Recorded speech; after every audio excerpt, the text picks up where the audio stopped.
po, usapang bigas tayo ngayon. Bigas pa more kung dati ang sinisigaw natin pagbaba ng kuryente. Baba ang kuryente! Baba! Tapos tubig! Tapos ngayon naman, bigas! Pag hindi mo baba, bigas, BBM, bumaba ka na sa pwesto mo, BBM, baba! Ganon.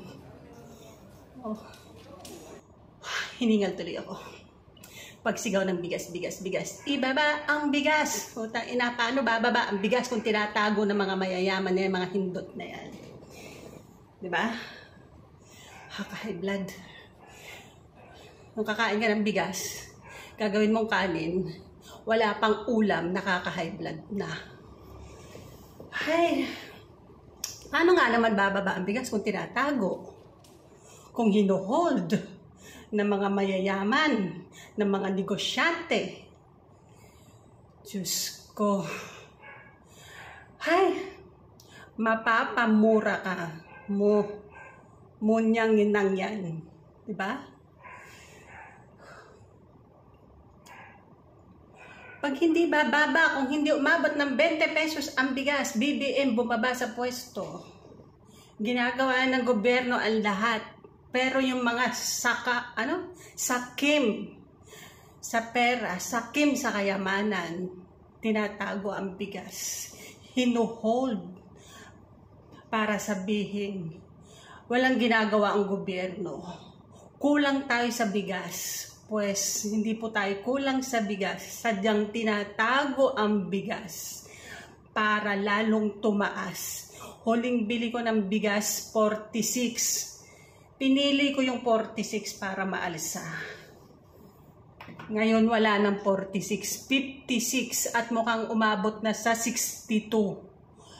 Paano kung madami tayo? Madaming kakain, madami ang pamilya, madami ang anak. So ilang 62 sa isang araw ang makakain ng bigas. Wala pa yung ulam. Ay, kung hindi ka pa naman ma-high blood. BBM, ano na? Aksyonan mo na yan. Galugarin mo na yung mga warehouse na yan. Ibagsak presyo na yung mga bigas na yung tinatago ng mga nyemota na yan. Ng mga nimonyong yan. Hay, naku po. Guys, pakinggan natin sa House Speaker Martin Romualdez. May mga explanation siya kung bakit ganyan ang mga nangyayari sa mga importer na bigas na yan. Na masyado nilang pinapataas. Pinapatas nila ang imported at local para patas ang pagtaas ng presyo para pumantay. Pakinggan natin, House Speaker. Dapat kung umabot ng 3 months, 4 din na yan, di ba? Dapat kada buwan, ilabas mo, di ba? Kesyo locally produced, kesyo imported, kesyo special rice, kesyo yung malaki, glutinous, kesyo jasmine, ilabas mo kasi gano'n naman talaga, di ba? Pag maraming supply, siyempre, bababa ang presyo. Isang buwan lang. Kasi kung tatlong pa parang 40 na parang iniipit mo yung supply. Meron. Nakita mo naman. Saka sa 38 pesos daw ata kuha. Tama po ba? 38? Yun ang sinasabi na nga. Pero yung sinasabi natin din, moderate na lang yung green kasi dinadaanan nila sa kwento na tumatas yung world market kaya sinusundan lahat ng world market. So lahat tayo dito. Pero sir, para possible po within after 2 weeks, mga 40 pesos na tayo? Sana po. Yan naman kaya nandito tayo. Yun ang target natin, ibababa natin para hindi mahirapan natin. May ano po ba na baka dapat nang amyendahan yung price up para makatugon dito sa kasalukuyang sitwasyon dahil nga sa parang walang ngipin yung price up natin kapag may mga ganitong hoarding, tumataas bigla yung presyo, parang walang kontrol yung gobyerno. Pagkakatan din natin yan, pwede yan. Isa sa bagay sa ating mga paraan na ibababa yung presyo. We will use all means possible, oversight, ito pag inspeksyon. We will use yung asset, yung tulong sa mga farmers, baka we can use part of the fund there to actually subsidize the importation to bring down the price. We can do it directly or indirectly. We will explore all means na pwedeng gamitin natin dito. Kaya nandito tayo at nagpapasalamat ako sa kapwa kong mga leaders dito sa Kongreso na sumasama din sa akin dito at para malaman ng lahat na pinabantay natin dito at nakikiusap tayo sa lahat. Magtulungan tayo dito. Dito at saka ilabas natin yung supply. Yun na nga ang eksplanasyon, ang paliwanag ni House Speaker Martin Romualdez. Sana nga maaksyonan, mabigyan ng pansin ng ating gobyerno para na maibalik sa tamang presyo yung mga bigas na yan. Kasi katayo ang kawawa dyan eh. Alam mo itong mga negosyanteng ito, gusto nila silang lang kumita.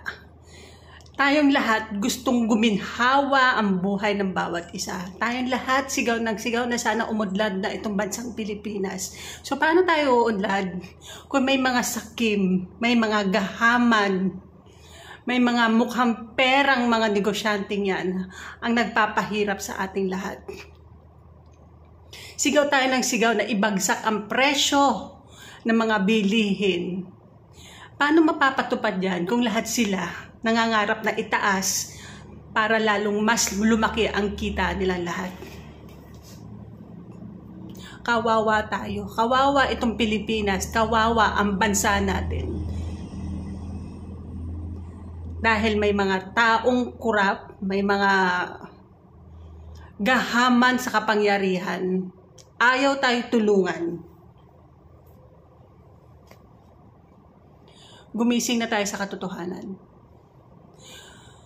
Kung ang presidente natin gumagawa ng paraan para maiayos itong lugmok nating bayan, pero hindi niya magagawa yan kung may mga siraulo dyan sa likod na nagpapatupad, may sarili silang gobyerno. Magkaisa tayo, magtulungan para lahat naman tayo guminhawa, para naman tayo makatikim ng kunti lang na kaginawaan sa buhay. Bigas na nga lang yan eh, pinagkakait nyo pa.